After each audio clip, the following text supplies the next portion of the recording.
वासुदेवाय। ओम नमो भगवते वासुदेवाय। ओम नमो भगवते वासुदेवाय। ओम नमो भगवते वासुदेवाय। ओम नमो भगवते वासुदेवाय। ओम नमो भगवते वासुदेवाय। ओम नमो भगवते वासुदेवाय। ओम नमो भगवते वासुदेवाय। ओम नमो भगवते वासुदेवाय। ओम नमो भगवते वासुदेवाय। ओम नमो भगवते वासुदेवाय। ओम नमो भगवते वासुदेवाय। ओम नमो भगवते वासुदेवाय। ओम नमो भगवते वासुदेवाय। बोल सद्गुरुदेव महाराज की जय। बोल शंकर भगवान की जय। परम पूजनीय महात्मा ज्ञान गिरी महाराज की जय। बोल सियापति रामचंद्र महाराज की जय। पवन सुत हनुमान की जय। बोल राधा कृष्ण भगवान की जय। बोल गीता माता की जय। बोल गंगा जमुना सरस्वती माता की जय। सच्चियां जोता वाली माता त्वाडी सदा जय। गुरु रूप साध संगत जी, गुरु कृपा द्वारा आज चौथे अध्याय का पाठ शुरू हो रहा है। कर्म संन्यास योग 42 श्लोक। सियावर राम जय जय राम। सियावर राम मेरे प्रभु राम जय जय राम। मेरे प्रभु राम जय जय राम। मेरे श्री राम जय जय राम। मेरे श्री राम जय जय राम। करो कल्याण सीताराम। करो कल्याण सीताराम। शंकर भगवान की जय। बात समझने की है। कर्म संन्यास योग, यानी कि इंसान कर्म करता हुआ भी सन्यासी हो। योग मैंने जोड़ना, कर्म को संन्यास के साथ जोड़ना। निष्काम का कर्म करके जिसमें आपकी कोई इच्छा ना फंसी हो, आपका कोई स्वार्थ ना हो, वो संन्यास है। वो शंकर भगवान की जय। अभी अभी हमारे प्रधान जी बोल रहे थे, शब्द बहुत ही सुंदर थे शब्द उसके, कि तू अमावस को कर दे पूनम। आप जानते हैं दो ही चंद्रमा की गतियां हैं, एक जीरो अंधेरा जिसे अमावस कहते हैं, और पूनम जब पूरा बलि, पूरा बलवान, पूरी चांदनी। यानी कि तू अंधेरे से हमको रोशनी की तरफ ले आ। हम अज्ञानता की तरफ हैं, अज्ञानता से ज्ञान की तरफ ले आ। कितने सुंदर शब्द थे। एक प्रार्थना ईश्वर से कि मैं आपकी शरण में हूं और मुझे बुद्धि बख्शो ताकि मैं आपका गुणगान करता रहूं, पूनम की तरफ चलता रहूं और अमावस से निकल जाऊंगी। बोल शंकर भगवान की। बहुत ही उसका अच्छा एक एक बात के जो भगवान ने, प्रकृति ने सृष्टि की रचना की है, एक एक बात के कई मतलब निकलते हैं। ये भगवान की वस्तु है, कई मतलब है इनके। इसीलिए अमावस को कृष्ण पक्ष बोलते हैं, अंधेरा पक्ष, और पूर्णमासी को शुक्ल पक्ष वहां से शुरू होगा। शुक्ल पक्ष में प्राण चले जाएं तो सीधा ईश्वर की चरणों में जाता है। उत्तरायण भी हो और शुक्ल पक्ष भी हो, दक्षिणायन हो और कृष्ण पक्ष हो तो दोबारा वापस आता है। यानी कि अंधेरा, माया की दुनिया में रहना, बार बार कितने मतलब निकालो उसके, निकलते। बहुत ही अच्छी बात है ये। आइए सभी मिलके विचार करें इस बात पर। श्री भगवानों आज श्री कृष्ण भगवान जी अर्जुन को कहते हैं, अर्जुन ये जो तुमको ज्ञान उपदेश दिया, पीछे जो 3 अध्याय, सो पहले मैंने सूरज को कहा, सूरज यानी कि जो सृष्टि में रोशनी करता है उसको कहा। अब सूरज को क्यों दिया पहले ये बताइए। क्योंकि सूरज को कोई अपना स्वार्थ नहीं। सूरज ने चाहे कोई पापी है, चाहे दुष्ट है, चाहे अच्छा आदमी है, चाहे कोई भी है, एक जैसा प्रकाश देना, उसमें अपना उसका कोई स्वार्थ नहीं। जिस शख्स का अपना कोई स्वार्थ नहीं और उसके चरणों में आ गया है, उसे वो उसकी बुद्धि खोल देता है। बोल शंकर भगवान की। सूर्य को कहा था ये योग अविनाशी है, यानी कि इस योग का नाश नहीं होगा, इस ज्ञान का। सूर्य ने अपने पुत्र मनु को कहा था, फिर मनु ने क्ष्वांकु को कहा था। बोल शंकर भगवान की। ऐसे योग परंपरा पुरातन से चला आया है, ये शुरू से ही है, पुरातन से। इसको राज ऋषि जानते हैं। इसको समझकर राज करते हुए, इस श्लोक को समझना, इसको समझकर राज करते हुए यानी कि दुनिया के सुख दुख भोगते हुए परम पद को प्राप्त होते हैं। ऐसा कर्म संन्यास योग होना चाहिए कि इधर का भी सुख प्राप्त हो, क्योंकि मातलोक में कोई ना कोई सुख तो लेने आए हुए हैं, इधर के भी सुख की प्राप्ति हो और परम पद की भी प्राप्ति हो, वही कर्म संन्यास योग। बड़ी गंभीरता से इस बात को समझें कि हम इस संसार में रहते हुए अच्छे कर्म करते रहे, जिनमें हमारा कोई, अब भगवान के पास आने के लिए हमारा क्या प्रयोजन है कि हम गुरु के दर्शन करें। हर साल चलो इच्छाएं होती है, मैं ये नहीं कहता नहीं होती, वो इच्छाएं भी पूर्ण करते हैं। जब श्रद्धा से आओगे तो इच्छाएं पूर्ण होगी, ऐसी कोई बात नहीं। किसी को समय लग जाता है, क्योंकि कई बार खाई पिछले कई जन्मों की बहुत ज्यादा होती है, उसको भरने में टाइम लगता है। पिछले जन्मों के कुछ ऐसे कर्म किए होते हैं, उसको भरने में, उस खाई को भरने में समय ज्यादा लग जाता है, क्योंकि उसके चक्र को, उसके कर्म चक्र को जो आप करते हैं, उसको वो तराजू रखने वाला भली भांति जानता है कि इसका क्या कर्म है। क्योंकि हमारे अंदर भी तो वही एनर्जी है, तभी पहचानता है वो। उसकी आंख खुली हुई है इसलिए हमें पहचानता है।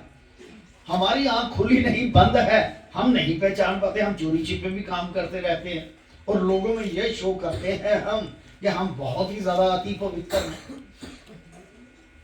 यहाँ पर तो सन्यासियों तक ने कई चोरी छिपे ऐसे कर्म किए कि शायद भगवान नहीं देखता, तभी वो जेलों की यात्रा करते हैं। ऐसे थोड़ी, भगवान तो सब देखता है, अच्छे बुरे कर्मों को सब देखता, ऐसी बात नहीं है। इसको समझकर राज करते हुए भी परम पद को प्राप्त होते हैं। यानी कि राज करने का मतलब इस दुनिया में भी सुख भोगते हैं और उधर भी परम पद को प्राप्त होते हैं। जो समझ आता है इस बात को। आवत हर्ष ना उपजई, जावत शोक ना हो, ऐसी करनी जो रहे, ग्रह बन जोगी हो सोए। यानी कि कुछ चीज की प्राप्ति आपको हो जाए तो भाई आपकी दी हुई है, मेरी केवल ड्यूटी लगी हुई, ये समझ के बात कर। जावत शोक ना होए, अगर कोई वस्तु चली गई, हे ईश्वर तुमने वस्तु दी थी, तू ही अपने पास ले गया, अब मुझे इस शोक से बाहर निकाल दो। यानी कि ध्यान उसका ही रखो। ये माया लिखती है शोक होता है, ऐसी बात नहीं, लेकिन कहता है जाने के बाद भी शोक ना हो। कहने का भाव कि अगर मन में शोक है तो ईश्वर के चरणों में कहो कि मुझे इस शोक से बाहर निकालो, क्योंकि आपकी वस्तु सी आप ले गए। इतना ज्ञान जरूर होना चाहिए। उसकी विरह में कई लोग पागल, कोई जीव चला जाए तो कई पागल हो जाते हैं पीछे, इतना मोह होता है। लेकिन वो तो लेन देन के चक्कर खत्म करने आया था आपसे। एक बार महंत गंगादास जी के पास एक बेटा बच्चा था, साल का, 1 साल 6 महीने का होगा, साल का। पाँव उसके शायद ऐसे मुड़े हुए थे और आंखें ऊपर को लगी हुई थी, तो बिल्कुल गुम रहता। 2 साल का बच्चा।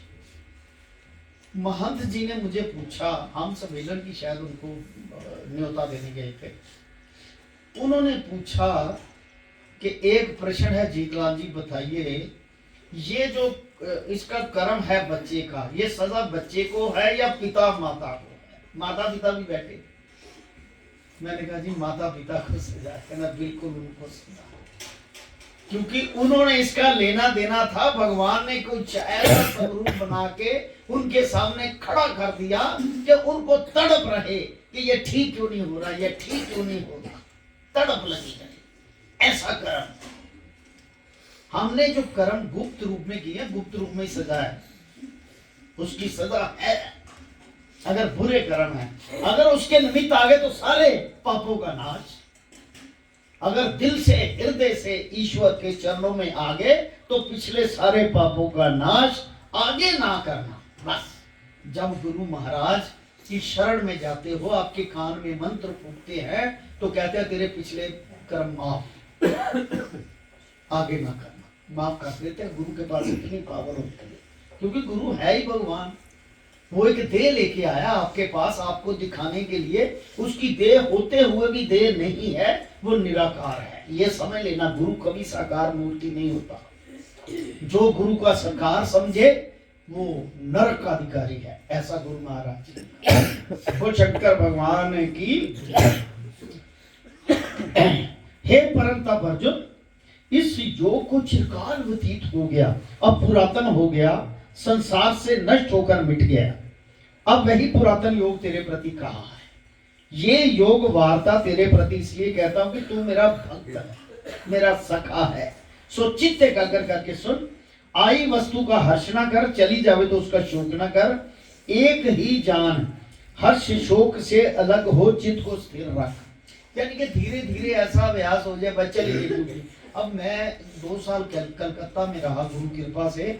वहां एक की मृत्यु हो गई, तो जिस परिवार के सदस्यों की मृत्यु हुई, गले में हार डाले हुए हैं, ढोल लिया हुआ है, 4 पाइपे उनको ले जाते थे, लकड़ की 4 पाइपे उधर, तो ढोल लिया हुआ बजाते हुए शमशान घाट में जा रहे हैं।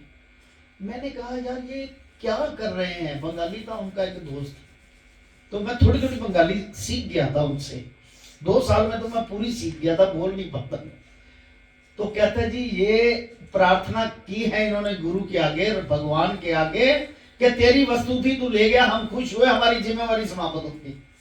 वो इस भावना से उसको लेके जाते हैं। हर के अलग अलग उनका सिस्टम है। वो इसी भावना से उसको गले में हार डाल के, वे शुक्र है कि हमारी ईश्वर अपनी अमानत अपने पास ले गया, वो खुश होते हैं। अलग अलग सिस्टम। हम बिरहा में क्योंकि हमारा मोह ज्यादा फंसा हुआ है। उधर वेस्टर्न सभ्यता का असर, यानी कि जो जितने भी विदेशी लोग हैं उनकी सभ्यता का असर है। विदेश में भी ऐसा ही है, कोई चला गया कहता हो कि गॉड ने अपने पास ले लिया, उसी सभा का असर। जैसा हर्ष शोक से अलग ही चित्त को स्थिर रहा। अर्जुन श्री कृष्ण भगवान जी के वचन सुनकर प्रश्न करता है। अर्जुन वाच, हे महाप्रभु, तुम्हारा जन्म तो अब वासुदेव के घर हुआ और सूर्य पुरातन है, पहले का प्रकट हुआ है सूर्य। तुमने कब सूर्य को यह ज्ञान दिया था? सो कृपा करके मुझको समझा। अर्जुन के प्रश्न के उत्तर में श्री कृष्ण भगवान जी कहते हैं, भगवानों वाच, हे अर्जुन, तेरे और मेरे बहुत जन्म हो चुके। मैं उन सब जन्मों को जानता हूं जिसका तीसरा नेत्र आज्ञा चक्कर खुला हुआ हो, कभी बंद ही ना हुआ हो। वो आगे का भी जानता है तो पीछे का भी जानता है। यही आपको खोलना है ताकि आप निराकार हो जाओ, देह होते हुए भी निराकार हो जाओ। यही आपको खोलना है और कुछ नहीं है हमारा प्रयोजन। हम उस माया के चक्कर से निकल जाएं जो हमें मन और बुद्धि से फुर्रा फुरा था, और माया की उसकी का और या काया के बीच में आके फंस गए। प्रथम हम ऐसे ही फंसे और ईश्वर से अलग हुए। हम तो अलग थे ही नहीं। जैसे उस वक्त आपको बताया कि प्रकृति द्वारा 3 तरीके से आदमी पैदा होता है। अपने आप भी पैदा होता है, पृथ्वी द्वारा स्वयं भुज भी पैदा होता है और अंड से पैदा होता है। पृथ्वी में कुछ ऐसे केमिकल्स हैं जिसकी वजह से वो चीज की प्राप्ति होती है, ये प्रकृति है, हमारा इसमें कुछ लेना देना नहीं। बोल शंकर भगवान की। सियावर राम जय जय राम, मेरे प्रभु राम जय जय राम, मेरे श्री राम जय जय राम, करो कल्याण सीताराम। बोल शंकर भगवान की जय। मेरे और तेरे बहुत से जन्म व्यतीत हुए, मैं उन सब जन्मों को जानता हूँ, समस्त भूत प्राणियों का ईश्वर हूँ, प्रभु हूँ। अपनी माया के पीछे होकर जन्म भी लेता हूं। यानी कि जब जन्म लेना है तो उसे भी माया का स्पर्श करना पड़ेगा। माया का पीछा क्या कहिए, जैसे कोई राजा अपने राज वस्त्र उतार कर और अन्य वेश करने से लोगों द्वारा पहचाना नहीं जाता। यानी कि भगवान भी, अगर ये जितने भी गुरु लोग हैं ये प्रभु हैं, ईश्वर हैं, वही एनर्जी उनमें है। बात यह है कि उन्होंने भी अपना आज्ञा चक्र खोला हुआ है, तीसरा नेत्र खोला हुआ है, उनको सारा पता है आगे क्या है पीछे क्या है। दीवार फांद कर उधर भी जा सकते हैं, दीवार से वापस भी इधर आ सकते हैं, उनको सब पता है। कहता है जैसे पहचाना नहीं जाता, ऐसे आके जैसे गुरु की शक्ल में बैठ के, सन्यासियों की शक्ल में बैठ के वो पहचाने नहीं जाते। जो माया में फंसे हैं खास करके उनको तो कोई भी नहीं पहचान सकता। माया में फंसे हुए लोग उस ईश्वर को नहीं पहचान सकते। वो देखते हैं आम मनुष्य है, देह ली हुई है इसमें। आप देखिए भगवान राम को पूरे जीवन में केवल एक ही गाली पड़ी थी। वो कब? गाली जो होते हैं ना, रीति चली होती है कि शादी जब हो तो सालियां या सखियां उनको कुछ भले बुरे शब्द कहती हैं, तो एक ही बड़ी रोक दिया, ये इसको गाली मत देना, ये तो वो है। कृष्ण ने सारी जिंदगी गालियां खाई। ये दोनों का देखो अस्तित्व अलग अलग जन्म में अलग अलग अस्तित्व है, वो पहचाने नहीं जाते। भगवान होते हुए एक माया की दुनिया ऐसा ले लिया अपने आप को, बीच में कुछ बातें ही ऐसी कर दी, वो पहचाने ही नहीं जाते। हाँ, जिसने अपनी सत्ता को पाने की कोशिश की है, ये अपनी सत्ता आपकी, ये आप ही हैं सारा, आपने इस सत्ता को धारण करना है। जिसने कोशिश की उसको दूर से पहले शुरू में पता लग जाता है कि हाँ यार इसमें कोई बात है। आप कई बार सन्यासियों के पास जाते हो तो आपको पता चलता है दूर से, ये इसमें कुछ है।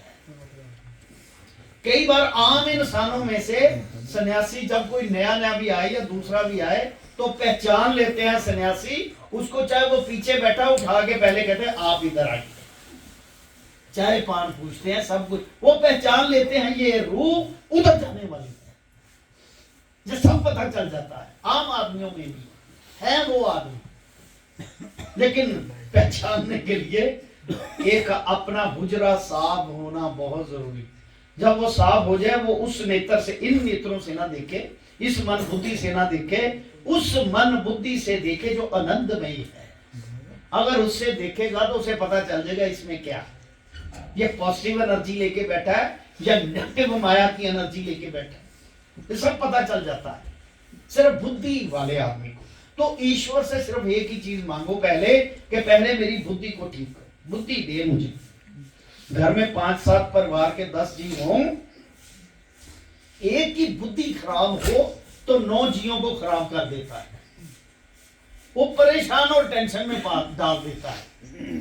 अगर 10 में से एक की बुद्धि ठीक हो तो 9 की बुद्धि ठीक कर देता है। ये ध्यान रखना, ईश्वर की कृपा एक पर हो तो 9 की बुद्धि को ठीक कर देता है। बोल शंकर भगवान की। अब ये राज की बात है, बाद में बताइए। सियावर राम जय जय राम, सियावर राम जय जय राम, हे प्रभु राम जय जय राम, हे प्रभु राम जय जय राम, हे श्री राम जय जय राम, हे श्री राम जय जय राम, करो कल्याण सीताराम, करो कल्याण सीताराम। बोल शंकर भगवान की जय। हे अर्जुन, मैं देहधारी नहीं, देह से परे हूँ। भगवान कृष्ण कहते मेरी देह नहीं, अब देह लिया हुआ है, कहते मेरी देह नहीं, मैं देह से परे हूँ। अर्जुन को समझा दिया कि मैं कौन हूँ, क्योंकि वो उसे चाहता था, उससे प्यार करता था, आराम से सुन रहा था और हुजरा साफ था, इसलिए बता रहे हैं। मेरा देह स्वरूप है, जैसे मिश्री की झारी जिसमें मिश्री का शरबत ही घोला हुआ हो, तैसे मेरी देह और आत्मा एक ही स्वरूप है। हे अर्जुन, मैं कब और किस निमित्त जन्म लेता हूं सो सुन। कहता मैं कब जन्म लेता हूं, बड़ा अंश जो होता है वो कब जन्म लेता है, जब धर्म में ग्लानि होती है। वो जो संस्कृत का श्लोक है ना, यदा यदा धर्मस्य ग्लानिर्भवति भावः, जब जब धर्म में ग्लानि होती है, अधर्म उठकर धर्म के मार्ग में आच्छादित है, तब तब मैं प्रकट होता हूं। जब जब धर्म में ग्लानि होती है, इसका ये छोटा विस्तार नहीं, वो तो एक बहुत बड़ा कहा है कि सारों सबका धर्म भ्रष्ट हो चुका है, तो इस ईश्वर को, उस बड़ी आत्म सत्ता को आना पड़ता है। लेकिन वो पता नहीं कई करोड़ों बार उसने जन्म ले लिया है। ये संत के रूपों में, गुरु के रूपों में, जहां जहां पाप, जहां जहां नीचता, जहां जहां बुरे कर्म, वो आके उनको ठीक करने आता है। ऐसी क्या बात है, इसका विस्तार बहुत लंबा है। जब जब पाप बढ़ता है तो कोई ना कोई अपना अंश वहां भी छोड़ देता है। अगर लघु रूप में कहा जाए तो छोड़ देता है वहां पर, ताकि ये पौधा पनपना शुरू हो जाए और अधर्म का नाश वहां पर हो जाए। पौधा लगा देता है वहां पर कि धर्म शुरू हो जाए। वो किसी ना किसी रूप में कभी भी आ सकता है। छोटे रूप में लो तो परिवार में ही कोई जीव ऐसा पैदा कर देता है कि उनकी जो अधर्म बुद्धि है वो नाश हो जाए और धर्म हो जाए। और जिसका नाश नहीं होता वो खत्म भी हो जाता है। अधर्म नाश नहीं जिसका होता वो खत्म भी हो जाता है, छोटी उम्र में ही खत्म हो जाती है। ये बहुत लंबा विस्तार है। उसने लघु रूप में एक चीज बताई कि जब जब धर्म की हानि होती है, अधर्म छा जाता है, तब तब मैं बार बार जन्म लेता हूं। वो शंकर भगवान की साधों की रक्षा और दुष्कृत अर्थात पापी जीवों का नाश करने निमित्त, धर्म को बढ़ाने निमित्त मैं युग युग में अवतार धारण करता हूं। मुझे गुरु महाराज जी की एक छोटी सी बात याद है। हम शायद भार्गव कैंप के अड्डे पे जा रहे थे, पिताजी के साथ मैं भी जा रहा था। तो एक बात कही थी कि एक आदमी शब्द लेना चाहता है पिताजी, हमें इन बातों का इतना नहीं। तो वो कहता बेटे बात यह है, जितने भी आदमी बढ़ा सकते, मैं कसम खा के कहता हूं, जितने भी आदमी जोड़ सकते हो जोड़ो। जोड़ने का मतलब है कि उन्होंने तो ले जाना है सबको, लेकिन कोई देर ना हो जाए, किसी को देर ना हो जाए, वो दुखों को भोगता ना रहे। ये जो वो वचन करके आते हैं वो पूरा करते हैं, वो पूरा करते हैं, तब तक यहाँ रहते हैं। ऐसे नहीं उन्होंने कहा था 20,000 सदी और कितने साल बोले थे, मैं तो भूल गया, इतनी मेरी आयु है। यानी कि मृत्यु लोक से निकालने के लिए निराकार रहते हुए वो किस लोक में है ये भी किसी को नहीं पता। अगर मुझे समय मिला तो बताएंगे कि किस किस लोक में कौन कौन लोग रहते हैं। 14 लोकों में उनका कहां स्थान है ये भी बता देंगे, ऐसी बात नहीं, ये होता है। और उस लोक में रहते हुए आप लोगों को बाहर निकालने के लिए बैठे हुए सबको, जैसे जैसे आप इधर आते जाएंगे, इसीलिए वो कहते थे जोड़ो, भी धर्म के साथ जुड़ सकते हैं। उनको क्या प्रयोजन है, उनको कोई लालच है कोई धर्म का नाम ले? हाँ, उनको कोई लालच नहीं था। बोल शंकर भगवान की। सियावर राम जय जय राम, मेरे प्रभु राम जय जय राम, मेरे प्रभु राम जय जय राम। देखिए उन्होंने कहा कि धर्म को बढ़ाने के निमित्त मैं युग युग में अवतार धारण करूंगा, धर्म को आगे बढ़ाना। अब जो मेरे दिव्य जन्म और कर्म है तिनको जान, सो दिव्य क्या कहिए, जैसे और देहधारी रक्त बिंदु से पैदा होते हैं तैसे मेरी देह नहीं। जैसे और जीव कर्मों के बंधन से बंधे अर्थात कर्मों के अनुसार देह पावे है, हे अर्जुन मैं ऐसे जन्म नहीं लेता, मेरा जन्म स्वच्छ अपनी इच्छा से प्रकट होता। मैं ऐसे जन्म दिव्य ज्योति रूप है और मेरे कर्म भी ऐसे दिव्य हैं जो मैं करता हूं सो किसी से करे नहीं जाते, जो मन की चेतावनी से भी नहीं किए जाएंगे। उसका दृष्टांत सुनो। मैं प्रहलाद भक्त की रक्षा हेतु नरसिंह रूप होकर स्तंभ से निकलकर प्रकट हुआ। वो देखो वहां पर भी राक्षस, वो दैत्य ही थे। हिरणाक्षप हिरण्य और कश्यप दो भाई थे, वो दैत्य ही थे। देखा जाए तो वो उनका अवतार थे, वो जो पहरेदार थे ना भगवान विष्णु के। रावण और अरावण भी उन्हीं का ही अवतार थे। ये इनको श्राप था इन लोगों को। तो हिरण्य और कश्यप जो थे उनके घर में धार्मिक आदमी पैदा कर दिया राक्षसों के घर में, ताकि इनका कल्याण हो, किसी तरीके से कल्याण हो। राक्षस बुद्धि, धर्म की तो उसने रक्षा करनी है, और चाहे एक आदमी हो चाहे करोड़ों आदमी हो, धर्म की रक्षा के लिए उनको गिनती की जरूरत नहीं। वो जितने भी आ जाएं वो उनका बेड़ा पार कर देंगे। जैसे राजा जनक ने आधी घड़ी, आधी से भी आधी घड़ी के जो तप किया होता है उसका अंजलि, जल की अंजलि लेकर तब का कि हे प्रभु ये जितने भी नरक में बैठे हैं सारे का कल्याण। उसको क्या जरूरत थी? उसने तो तप अपने लिए किया होगा। नहीं, ये जो तपी लोग होते हैं संसार के लिए करते हैं, वो पहले ही मुक्त हो गए होते हैं। दुनिया में जिंदा जी मुक्त होते हैं। हम तो खाने के लिए काम करते हैं, इनको काम की भी जरूरत नहीं होती, इनके लिए खाना स्वयं आता है। उस लोक में भी और इस लोक में भी ध्यान ही धरे तो खाना सामने, इनको जरूरत नहीं होती। सिर्फ हम लोगों को पता है यार ये काम भी नहीं करते, खाते कहां से, हम लोगों को पता है। ये बहुत गंभीर बात है जो मैंने कही। एक बार ना, क्योंकि गुरु महाराज जी की चर्चा सखियों से, सखी को चर्चा करना चाहिए। हम सभी सखियां हैं गुरु महाराज जी की। उन्होंने कहा मुझे दरवाजे बंद करके बाहर निकाल दिया, चले जाओ यहां से। कोई बात हो रही थी तो बाद में उनके मन में आया कहीं गुस्सा ना कर ले। वो घर में आ गए, कहते चलो बाजार जाना है, इस बच्ची को ना कोई आम लेके देना। मैं कहा चलिए। मैंने तो गुस्सा ही नहीं किया था, क्योंकि हम भी तो बच्चे ही थे, गुस्सा क्या करना। तो उन्होंने जो भी किया होगा अच्छे के लिए किया होगा। बाद में त्रिलोक को उन्होंने बताया कि ये उस चीज को छू रहा था, अगर छू जाता इसके प्राण निकल जाते तो लोग, घर वालों ने भी कहना, लोगों ने भी कहना उसके पास गया था उसी ने किया।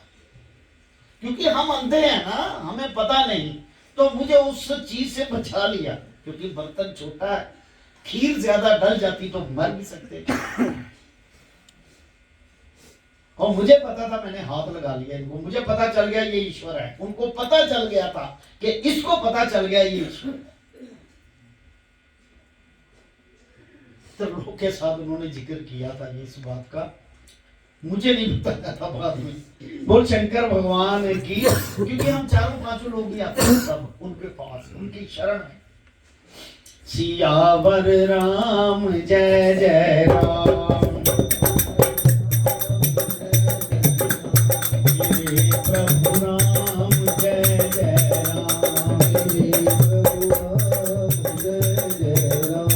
करो कल्याण सीताराम, करो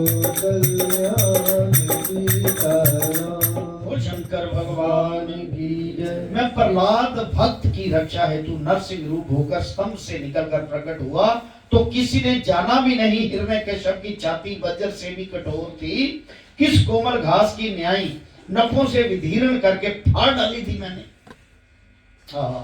कोमल घास की न्यायी नखों से विधीर्ण करके फाड़ डाली। गोकुल के भक्तों की रक्षा निमित्त 7 दिन गोवर्धन पर्वत तक हाथ की नन्ही उंगली पर धारण किया, और जो मैंने अनेक कर्म किए सो दिव्य ही किए। लोगों को तो उसी समय पता चल जाना चाहिए जब चीची उंगली पे गोवर्धन, तब भी लोग उन्हें, कई लोग नफरत करते और ग्वाला है ये। उसने इतने चमत्कार किए लेकिन जिनकी बुद्धि ही भ्रष्ट थी वो उसे समझते ही कुछ नहीं। बुद्धि भ्रष्ट। सत्य साईं बाबा को सन्यासी लोग ही विरोधता करते थे कि ये कहां से आप, हमारी रोटी रोजी का सत्यानाश इसने कर दिया। धर्म के साथ अधर्म तो जुड़ा ही होता है, धर्मी लोग होते हैं लेकिन अधर्मी लोगों की पेश नहीं जाने देता वो ईश्वर। बोल शंकर भगवान की। भक्तों की, गोकुल के भक्तों की रक्षा निमित्त 7 दिन गोवर्धन पर्वत हाथ की नन्ही उंगली पर धारण किया, और जो मैंने अनेक कर्म किए सो दिव्य ही किए। जो मनुष्य मेरे ये दिव्य जन्म और कर्म जाने, हे अर्जुन, सो मनुष्य देह को त्याग कर मेरे परमानंद विनाशी पद में जा प्राप्त होता, फिर जन्म मरण के बंधन में नहीं आता। अब अर्जुन, जिसको मेरे चरण वृत्त की भक्ति उपजी है उसकी बात सुन। जिसको भक्ति प्रकट हुई, जो बहुत जन्म वैरागी होकर निर्भय और क्रोध रहित होकर मन का चेता मेरे विखे रखकर मेरी उपासना करता रहा, इन साधनों से जिनका मन पवित्र हुआ उसको मेरी भक्ति उपजी। पहले मन का पवित्र होना बहुत जरूरी है, क्योंकि मन ही बाकी तालों को खुलने नहीं देता, मन ही दूसरी तरफ ले जाता है, ये खुलने नहीं देता। जिनको प्रेम भक्ति उपजी है हे अर्जुन, मैं उनके रोम रोम में आ निवास करता हूं। वही एनर्जी आपके रोम रोम में आपका चक्षु खोल देती है। अब अर्जुन और सुन, जिस प्रकार कोई मेरा भजन स्मरण करता है उसी प्रकार मैं उसका भजन स्मरण करता हूं। मैं अभी उसकी माला जपता हूं, जो मेरी माला जपता है। सब मनुष्य ही जिस प्रकार से मैंने लगाए हैं कैसे ही वे लग रहे हैं। और अब सुन, मैं अपने भक्तों के साथ ऐसी प्रीति करता हूं जिस प्रकार मेरे भक्त मेरे साथ हैं। अब देखो, बार बार कह रहे हैं कि मेरे भक्त, उनके साथ मैं हूं क्योंकि भक्त मेरे साथ हैं। भक्त धर्म की तरफ लगे हैं और भगवान धर्म का साथ कभी नहीं छोड़ते, अधर्म को कभी अपनाते नहीं, धर्म का साथ छोड़ते। जो पुरुष धर्म के लिए तत्पर्य है, ईश्वर का साथ नहीं छोड़ता, वो समझो भगवान की उस पर कृपा दया है। और जो तू कहे सभी मनुष्य तुम्हारा भजन क्यों नहीं करते, देवता की उपासना क्यों करते हैं, उनकी बात सुन। देवता की उपासना करके मनुष्य फल मांगते हैं और मुझे फला चीज मिले, धन मिले, देवता मिले, कामना पूरी करते हैं वो देवता थोड़े यत्न से प्रसन्न हो जाते हैं, इसलिए देवता की उपासना करते हैं। और मेरे तो उस पुरुष की श्रद्धा लगी है जिनका नेत्र ज्ञान रूप देवी से है, जिसको सब कुछ देख प्रपंच झूठी दृष्टि आता है, और मेरे को ही सर्वव्यापक सत्य रूप जान किसकी श्रद्धा मेरी उपासना में लगी है। अब अर्जुन, ये जो चारों वर्ण ब्राह्मण क्षत्रिय वैश्य शूद्र है सो मैंने ही उपजाए,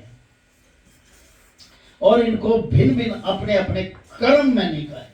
अब देखो, यहां भी आया है कि जो ब्राह्मण क्षत्रिय शूद्र वैश्य कर्म के आधार पर गिने गए, माया के अधीन ये चारों लोग हैं। चारों का अलग अलग वर्ण है, कोई जाति से नहीं है इसका संबंध कर्म से है, कर्म से इसका संबंध है।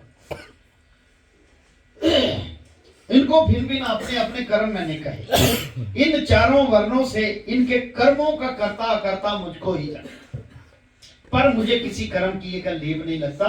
तेरा कर्म युद्ध करना है, तू इसे कर, मेरी तरह तू भी निर्लेप रहेगा। मुक्ति की वांछा करने वाले सब मेरी आज्ञा मानकर कर्म करते हैं, सत्कर्मों की भावना करते सदा सदैव, कर्म पंथ निष्कर्म होए, मुक्ति प्राप्त थी।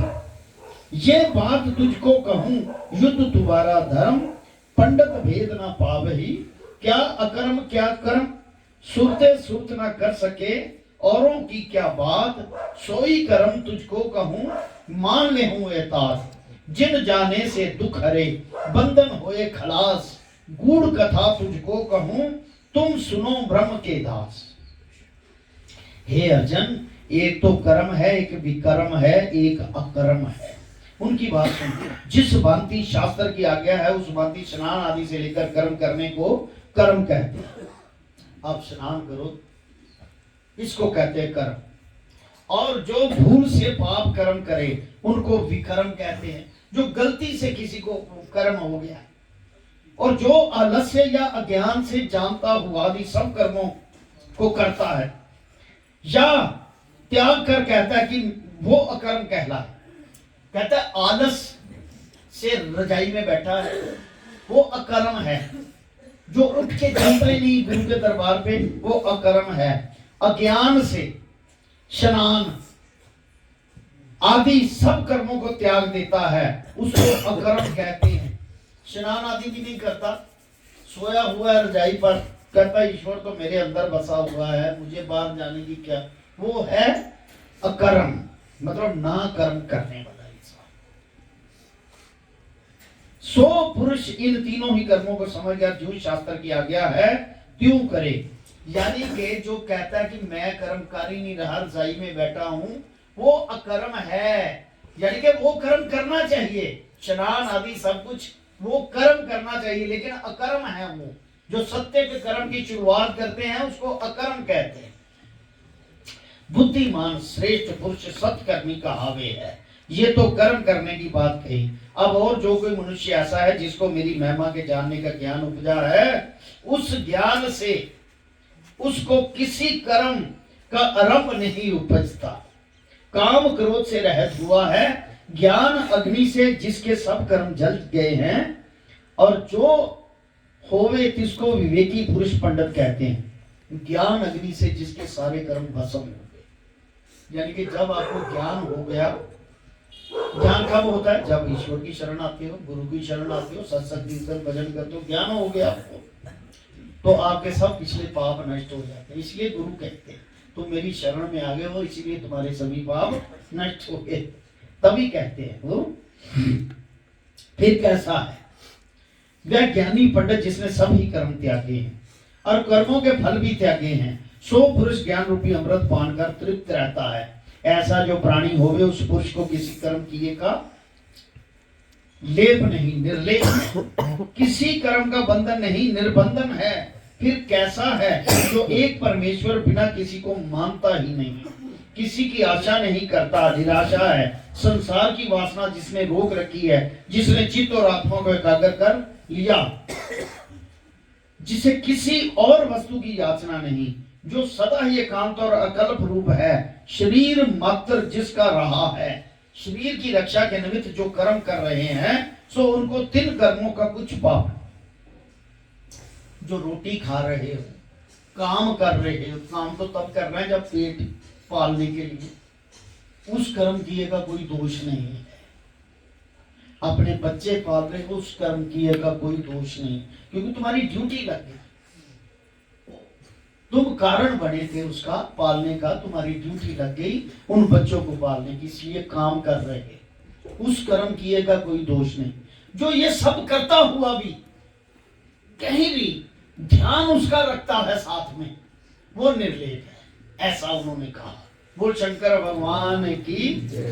ज्ञान अग्नि से जिसके सब कर्म जल गए हैं, ऐसा जो हुए जिसको विवेकी पुरुष पंडित कहते हैं। फिर कैसा है वह ज्ञानी पंडित जिसने सभी कर्म त्यागे हैं और कर्मों के फल भी त्यागे हैं, सो पुरुष ज्ञान रूपी अमृत पान कर तृप्त रहता है।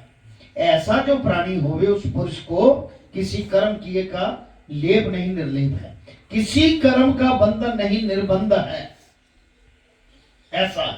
फिर कैसा है एक परमेश्वर बिना किसी को मानता नहीं, किसी की आशा नहीं करता, निराशा है, और संसार की वासना को जिसने रोक रखा है, जिसने चित्त और आत्मा को एकाग्र कर लिया और किसी वस्तु की याचना नहीं, जो सदा ही एकांत और अकल्प रूप है, शरीर मात्र जिसका रहा, शरीर की रक्षा के निमित्त जो कर्म कर रहा है, ऐसा श्लोक आया है कि शरीर की रक्षा के कारण जो काम कर रहा है उसको तीन कर्मों का कोई पाप नहीं लगता। फिर कैसा है जो ईश्वर की इच्छा से भोजन साधन आप प्राप्त होवे उस पर संतुष्ट है। ये ना कहे यार मेरी ये तमन्ना, घर में क्या बना लिया आपने, मैं नहीं खाऊंगा रोटी, ऐसा ना कहे। जो मिल गया उसे ही खाओ। शीत उष्ण हर्ष शोक से रहे और किसी से जिसको द्वेष नहीं और भली बुरी वस्तु पाने पर एक जैसा है, ऐसा जो है सो निर्बंध का हावी है। फिर कैसा है दूसरे का जिसका संग नहीं, ऐसा जो प्राणी है सो मुक्त रूप है और जिसका चित्त मेरी महिमा के ज्ञान में सदा निश्चल। बस चित्त को निश्चल करना है। निश्चल मतलब स्थिर बुद्धि रखनी, एक तरफ लगा के टिकटकी लगा के। जितने कर्म थे वे सभी ज्ञान के समुद्र में डूब गए हैं और जिसको सर्वत्र ब्रह्म दृष्टि आया और जहां कहीं लेन देन खान पान पहनना देखना सुनना उपजना विनाश इत्यादि में जिसको ब्रह्म ही दृष्ट आया, सो प्राणी ब्रह्म रूप है। वह पुरुष ब्रह्म से उपज कर ब्रह्म में ही लीन होता। ऐसा समाधि, ऐसी समाधि जिस पुरुष को प्राप्त भई सो प्राणी ब्रह्म ही कहावे। अब अर्जुन अभी ये बहुत टफ है चीज, लेकिन धीरे धीरे ऐसी अवस्था को बनना शुरू हो जाए। वो इसका एक ही तरीका बताया, उन्होंने शब्द दिया, आप उसको मन को एकाग्र करके सुबह शाम बैठो और जब काम आप करते रहते हो उसका ध्यान करो। जब समय मिले शब्द कीर्तन सत्संग भजन ये करते रहो। दुनिया के काम करते हुए इस सत्ता को भी प्राप्त हो जाओगे, उस सत्ता। बस उसने कहा मेरी शरण में रहो, मेरा ध्यान करो। जिस जिस योग के मार्ग से मेरे भक्त मुझे भूलते हैं, सुन, एक तो ब्रह्म ज्ञान योग से मुझको भूलते हैं, सो पीछे कहा। एक प्राणी सब इंद्रियां नेत्र कर्ण आदि को मेरे स्मरण के निमित्त संयम करते हैं, ध्यान लगाकर कट्टर। एक तो ये योग है और एक मौन होकर रहते हैं, एक ये योग है। देखो तीनों अवस्थाएं गुरु जी ने हमको दी है। मौन रहकर अकेले करना, इधर मन को टिका के उस शब्द को चरखे की तरह देना, एक सत्संग कीर्तन भजन करना, एक उसकी तरफ सारा दिन टिकटिकी लगाना। कोई मिले जय श्री राम जय श्री राम, सतगुरु की कृपा, महाराज जी की उनका ही सत्संग। यही बार तो ऐसा महसूस होता है कि आदमी कहीं भी खड़ा हो, बात शुरू हो जाए तो आधा घंटा बीत जाता है गुरु की बात करते। वो है 24 घंटे ध्यान, उसे कहते हैं। सोते समय भी उस भजन को, उसका शुक्राना करके, उसका ध्यान करके करते रहो तो नींद आ जाए। उसको 24 घंटे श्वास श्वास कहते हैं, सिमरन कर। ऐसे नहीं कि 24 घंटे बैठा ही रहे, कहेगा यार कितना औखा काम दिया है। करते रहो। एक सब इंद्रियों को रोककर प्राण 10वें द्वार में रोकते हैं। वही जो मैं बता रहा हूँ। एक बार हमारे सिकंदर और तरसीम जी ने कोशिश की थी बहुत बड़ी, कोरोना आ गया तो खत्म हो गया वो काम। हम सुबह संडे को ऊपर 8 से 9 जितने भी 40-45 लोग थे, हम वो करते थे एकाग्र मन को। 3 शेड्यूल बनाए हुए थे, बाद में चाय पान भी होता था उनके लिए। यानी कि ऐसी अवस्था में जाना बहुत जरूरी है। ऐसे बात नहीं कि मन खुल गया तो आप इस संसार से उजड़ गए या उधर चले जाएंगे, ऐसा कुछ नहीं है। जितनी आयु आपको मिली है उतनी तब भी रहनी है, और अगर ना करो तब भी उतनी ही रहनी है आयु। पर उस आयु में सुख तो इधर का भोग लोगे, दुखों से तो परे हो जाओगे और उधर की भी तो प्राप्ति हो जाएगी गुरु के चरणों की। बुरे से अच्छा कर लेना, अच्छा। प्राण 10वें द्वार में रोकते हैं कि ये योग है, और एक प्राणी संतों साधुओं की देहदारी सेवा करके, ये हम लोगों के लिए समय है, सेवा करके अन्न वस्त्र कर शीत उष्णता निवारण जल अग्नि से करते हैं। सो ये द्रव्य योग है। कई आदमी कहते हैं दान पुण्य करें, पैसा लगाए, इतने लोग आ रहे हैं, चाय पान आदि, जैसे आज हमारी शीतल बहन और भी लोग सारे तकरीबन करते हैं कि इतने लोग सत्संग कर रहे हैं, भजन कर रहे हैं, और गुरु चरणों में बैठकर उनको कुछ खिलाया जाए या लंगर में दिया जाए या धर्म के काम बढ़ाने के लिए है, मंदिर के काम चलते रहे, धर्म का काम चलता रहे, ये द्रव्य योग है। द्रव्य पैसे को भी कहते हैं। और एक तप योग है। सो तप के प्रकार 17वें अध्याय में कहूंगा, एक ये योग है जो मुझ साथ जुड़ा रहना और मेरी महिमा करना, जो अभी हो रहा था, डिस्कस हो रहा था कि मेरे साथ जुड़ के मेरी महिमा गाते रहे। एक ये योग है कि महिमा अर्थात वेद पढ़ने, शास्त्र पढ़ने, विष्णु पद गाने, मेरे नाम का कीर्तन, राम कृष्ण गोविंद हरि नारायण परमानंद अच्युत अविनाशी करुणाकर इत्यादि नाम जपने वाले नरक से बच जाते हैं। अगर किसी से कुछ नहीं होता तो यहाँ पर आकर सत्संग कीर्तन भजन उनका नाम लो तो उसके खाते में लिखा जाता है ये यहाँ आए हैं, ये नरक से बच जाते हैं। कम से कम ये सुख मिल जाता है, उधर का भी सुख मिल जाता है, फिर दोबारा आ भी जाओगे तो भी सुख मिल जाएगा। इतना तो मिल जाएगा आपको, मोक्ष ना भी हुआ तो क्या हुआ, इतना तो मिल जाएगा उसका सत्संग कीर्तन भजन करने से। हे अर्जुन, जो मनुष्य कांतवासी होकर अपने मन में ही मेरी महिमा करते हैं, तिनको भी किसी कर्म का लेप नहीं। हे अर्जुन, ऐसा मुझको समझकर तेरा कर्म युद्ध करना है, क्योंकि तू क्षत्रिय है, सो तू अमांशी होकर युद्ध कर, ये तेरा धर्म है, तुझको भी किसी कर्म की का दोष नहीं लगेगा। और सुन, जिसके जानने से मूर्ख जीव पंडित होते हैं, बड़े बड़े पंडित भी नहीं जानते, और की क्या कथा, सो कर्म मैं तेरे तय कहता हूं, जिसके जानने से दुखदायक संसार बंधन से तू मुक्त होगा। हे अर्जुन, विचार कर, स्तुति करने का नाम ज्ञान यज्ञ है। एक जीव यज्ञ है, एक प्राण अपान वायु इकट्ठा कर प्राणायाम करते, एक ये यज्ञ है, और एक क्रम से मतलब योग प्राणायाम करना, नासिका को ऊपर बढ़ा के या दोनों को, वो कई प्रकार का है, दूसरी से श्वास छोड़ना, तो ये चीज यहां पर भी टकराती है, ये चीज प्राणायाम। एक ये यज्ञ है और एक क्रम से एक एक ग्रास घटाते हैं। ये जितने प्रकार के यज्ञ कहे हैं सो प्राणी पापों का नाश करते हैं। इन सब यज्ञों में से जिस यज्ञ से जो पूजे उसी से मुझको प्राप्त हो, जिसका जीना अमृत के समान है। यानी कि किसी तरह का भी पूजन कर लो उसका, चाहे सत्संग कीर्तन भजन कर लो, नहीं पाठ होता तो, या मंदिर मत्था ही आके टेक जाओ, उससे प्रार्थना ही कर दो, नहीं कुछ होता तो उसको पता है मेरी शरण में आया, उसको पता उसी वक्त घंटी खड़कती, उसका तो नेत्र खुला है, हमारा बंद है तो उसका तो खुला है। मेरी कृपा से और कुछ जो वह भोजन करता है वह अव्यय भी अमृत है, और देह त्याग कर परे से परे मेरे सनातन ब्रह्म को पावेगा, सनातन ब्रह्म को पावेगा। हे कुरुवंशियों में श्रेष्ठ अर्जुन, मेरे पूजे बिना इस लोक में भी सुख नहीं, पुनः परलोक की बात तो क्या कही। जिसको दर्शन इत है उसको दर्शन मुक्त, जिसको दर्शन इत नहीं ना इतना हो। कहने का भाव, अगर आप उसकी शरण में आए हो तो इधर का भी सुख है और उधर का भी सुख है। अगर उसकी शरण में नहीं आए, इधर भी दुखी उधर भी दुखी। ये बहुत प्रकार के यज्ञ मैंने पूर्व ही कहे हैं, इनके जानने से तुम मुक्त होगा।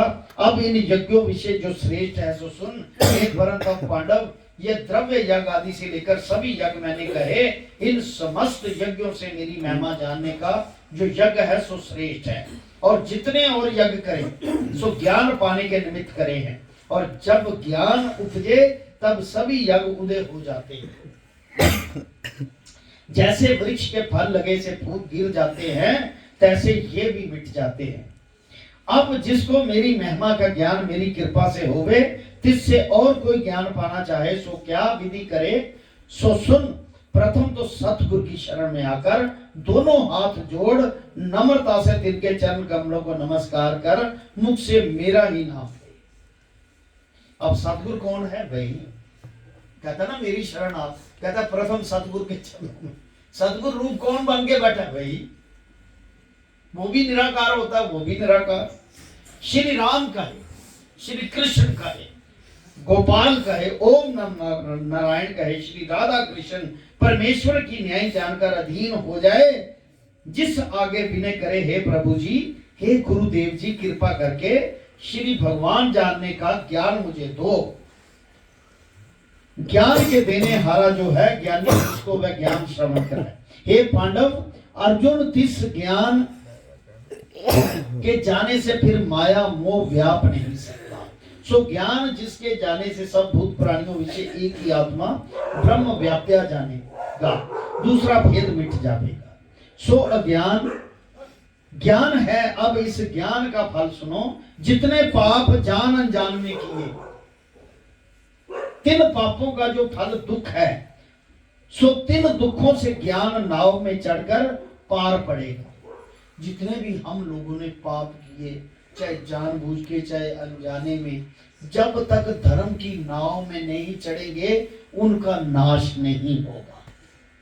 धर्म की नाव में चढ़ जाओ तो नाश हो जाएगा। ज्ञान की नाव, जिस प्रकार लकड़ियों के अंबारों को अग्नि जला भस्म कर देती है, तैसे ही ज्ञान अग्नि मोह को जला के भस्म कर देता है। और ज्ञान के समान दूसरा पवित्र कुछ नहीं। कहा है ना भगवान कृष्ण जी ने 9वें अध्याय में कि मेरे भजन के आगे पाप क्या वस्तु है। यहाँ भी उसी का यही मतलब है कि जो कोई जैसे लकड़ियों की पोंट को अग्नि माचिस की तीली जला के राख कर देती है, इस तरह मेरी शरण में आने वाले के सभी पाप मैं नष्ट कर देता। पाप नष्ट हो जाते। ईंधन झानस के लिए पावक मुख में जाए, ज्ञान वसंत्र प्रकट हो, कर्म पाप जल जाए। पाप कर्म जल जाते हैं उसके, उस लकड़ी की पोंट से। ज्ञान रूपी हे अर्जुन, ज्ञान महापवित्र है।